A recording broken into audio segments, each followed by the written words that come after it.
Welcome to a webinar from the Minnesota Public Utilities Commission. Today we are diving into the updates to our permitting process that will take effect on July 1st, stemming from Minnesota's Energy Infrastructure Permitting Act. Over the next few minutes, I'll walk you through what this new legislation means for you. I'll cover the key changes in the review process, offer a reminder on how you can participate, and highlight essential aspects of permit application requirements. We're excited to share these changes with you. In August 2023, the Minnesota Public Utilities Commission initiated a review of its permitting process for large energy facilities to assess potential improvements. As part of this effort, the Commission engaged a broad-based group of over 30 stakeholders to identify potential reforms. The legislature adopted many of these proposals in the development of the Energy Infrastructure Permitting Act. This comprehensive reform was passed with bipartisan support and signed into law during the 2024 legislative session. The law takes effect on July 1st, 2025, implementing changes to the Commission's permit review process. So let's get down to it. What are the key changes you can expect in the review process starting July 1st? The new law creates a single permitting process for solar, wind, battery storage, and small transmission line projects. This unified approach will foster greater consistency and make it easier for everyone following a project to understand the review journey. You'll now see two distinct permit review tracks called Standard Review and Major Review. The Standard Review is designed to be a more efficient 6 to 9 month process incorporating an environmental assessment. We anticipate the majority of projects will fall under this track. The Major Review is for larger or more complex projects. These projects will follow a 12 to 15 month timeline and will include preparation of an environmental impact statement. The new law formally recognizes and incorporates several of our current best practices, ensuring their consistent application. This includes a robust pre-application review process, the development of a draft permit early in the process, and clear requirements for meaningful engagement with local and state government agencies and tribal governments. A significant change in the permitting process is that the environmental assessment of the project will now be developed by the applicant and will be provided as part of their initial permit application. This is a change from the previous process where agency staff prepared this document. Importantly, the process will provide for addendums to the applicant's environmental assessment as needed during the review process. Applicants will now only need to include one primary route in their permit applications, streamlining the initial submission. Generally, a certificate of need will not be required for carbon-free energy facilities, reducing regulatory hurdles for these crucial projects. The Minnesota Department of Commerce's Energy Environmental Review and Analysis Unit will be moving to the Public Utilities Commission.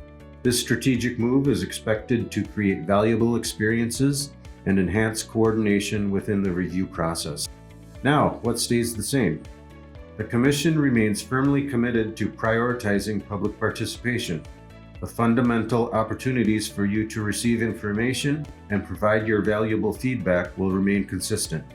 The review process for pipelines will continue under the existing framework and is not affected by these new changes.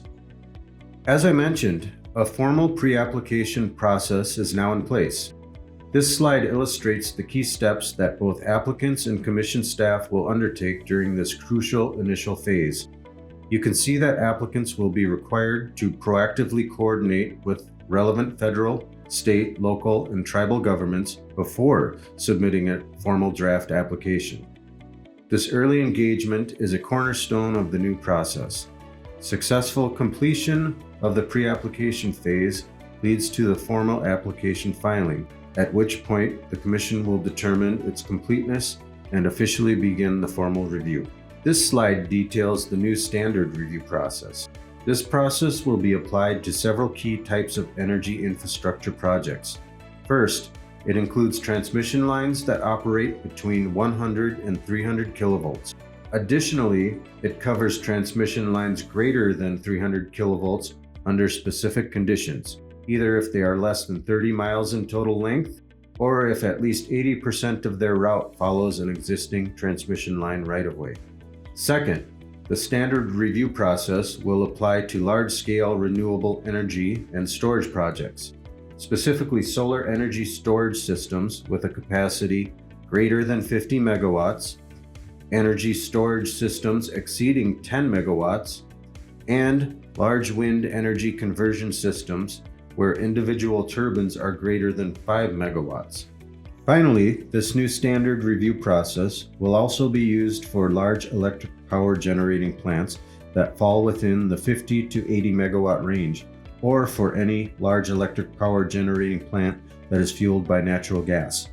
As you can see, you'll still have opportunities to attend and comment at public information meetings at the beginning of the process, and to attend and provide your input during public hearings towards the end of the process.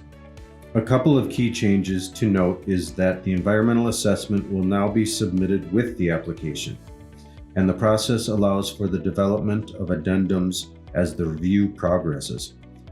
The Commission will now approve a draft permit on all energy infrastructure projects earlier in the review timeline. This slide details the major review process, which generally includes larger projects excluded from the standard review process, namely transmission lines greater than 300 kilovolts and greater than 30 miles, or that do not follow 80% of existing transmission line right-of-way, and large electric power generating plants greater than 80 megawatts, excluding those powered by natural gas, solar, energy storage, or wind. A significant component of the full review process still remains, which is the scoping and preparation of an environmental impact statement during the review.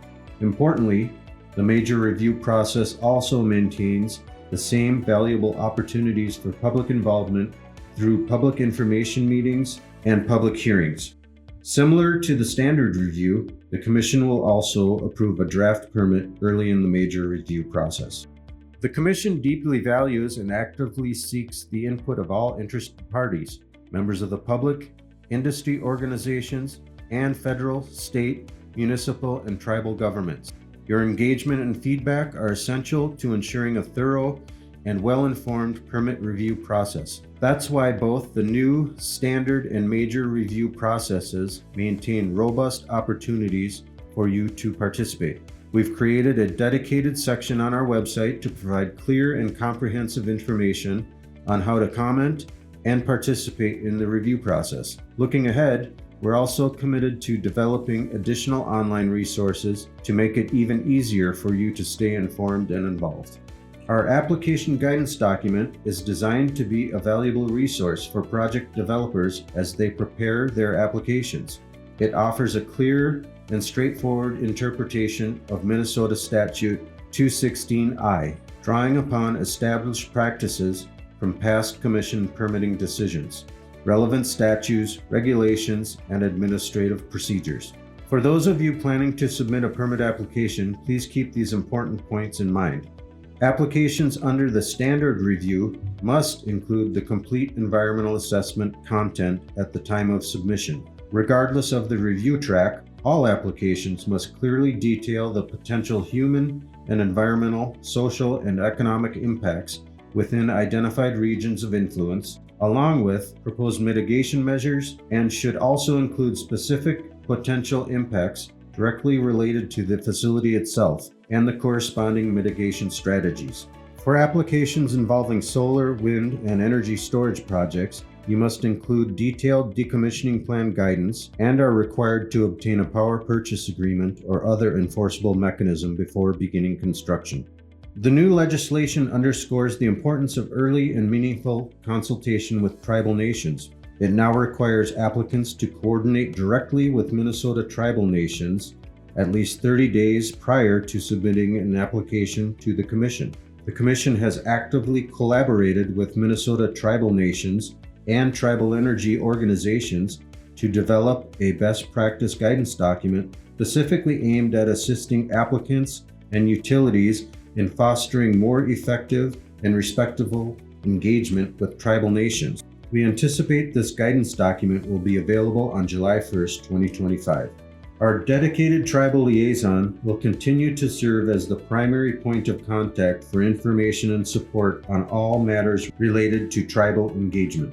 We're excited to announce that the Energy Infrastructure Permitting website will become your central one-stop location for all things related to the new permitting process. Launching on July 1st, the redesigned website will feature easy access to important documents, interactive maps, and up-to-date information for individual projects, comprehensive explanations of both the standard and major permit review processes, all the guidance, forms, and information you need to prepare and submit a successful application, clear instructions and tools to help you understand how to get involved and provide your feedback. Thank you for taking the time to participate in this webinar and learn more about the Minnesota Energy Infrastructure Act and the important changes coming to the Minnesota Public Utility Commission's permitting process. We are committed to a transparent and efficient process that incorporates valuable stakeholder input. For more detailed information and ongoing updates, please visit our dedicated EIP website at mn.gov/PUC/EIP. We encourage you to explore the resources available there, and please don't hesitate to reach out if you have further questions. We look forward to working with you under this new framework.